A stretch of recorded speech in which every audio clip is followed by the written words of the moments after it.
il n'y a pas de débat, en tout cas d'un point de vue d'institutionnel. Simplement, souvent, effectivement, on se rend compte que SFDR 9 peut être rapproché à impact, ce qui n'est pas du tout la même chose. Et nous, effectivement, en termes d'analyse, on regarde effectivement la logique d'additionnalité, d'intentionnalité et de mesurabilité. Et donc, c'est des éléments sur lesquels on est particulièrement vigilant quand on vient effectivement nous présenter des fonds impact. Et dans la définition également, ce qu'on essaie de regarder, c'est la logique de mise en place d'un comité indépendant qui vient quelque part valider notamment sur ces mesures d'impact. Et souvent également, ce qui est très regardé dans notre analyse et notre prisme, ça va être de voir le côté incentive de l'équipe pour s'assurer qu'il y a un alignement quelque part dans la thèse et la typologie d'impact avec les équipes de gestion.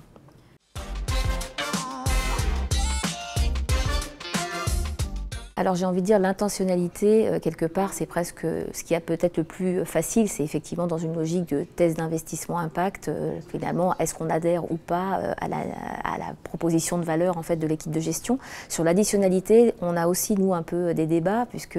on a évoqué, notamment lors de la table ronde, des fonds qui vont être plutôt sur des fonds, sur des actifs cotés, sur lesquels la notion d'additionnalité peut être un peu plus compliquée, effectivement, à prouver et à évaluer. Et c'est vrai qu'on a quand même tendance à regarder plutôt, nous, des fonds de private equity, en tout cas sur cette première démarche d'investissement sur des fonds impact, puisque là, effectivement, on est dans des logiques où on apporte de la new money, et donc on pense que l'additionnalité est plus facile, effectivement, à justifier. Néanmoins, la logique, c'est effectivement, quand on est sur le private equity, de financer des entreprises qui vont avoir un projet global, c'est aussi de se dire comment on arrive aussi à flécher le projet d'impact dans un investissement qui est souvent beaucoup plus global. Voilà.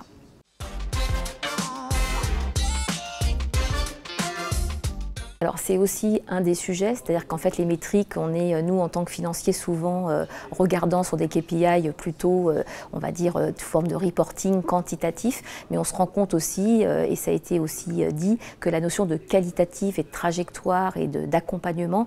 sont des éléments regardés. Et donc ce qui fait qu'on va avoir tendance, nous aujourd'hui, à nous intéresser aussi sur des fonds impact, sur des thématiques, parce qu'effectivement c'est un peu plus facile de définir cette logique un peu de mesurabilité, à la fois sur la thèse d'investissement et sur ces mesures d'impact.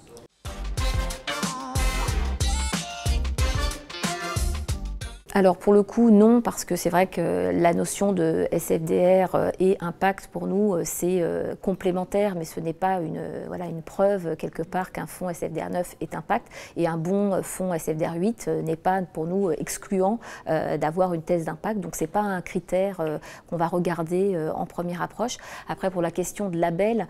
ça va pas non plus être pour nous quelque part un élément différenciant. Alors encore une fois aujourd'hui il n'y en a pas, donc c'est plus facile d'avoir cette posture-là, sachant que notre objectif, nous, en tant qu'institutionnels en interne, c'est de se créer, nous aussi, notre propre philosophie avec un cahier des charges, et c'est à travers un peu ce benchmark que nous sommes en train de réaliser sur ces fonds impact qu'on est en train aussi d'affiner ce qui revêt pour nous d'un investissement impact dans notre stratégie d'investissement.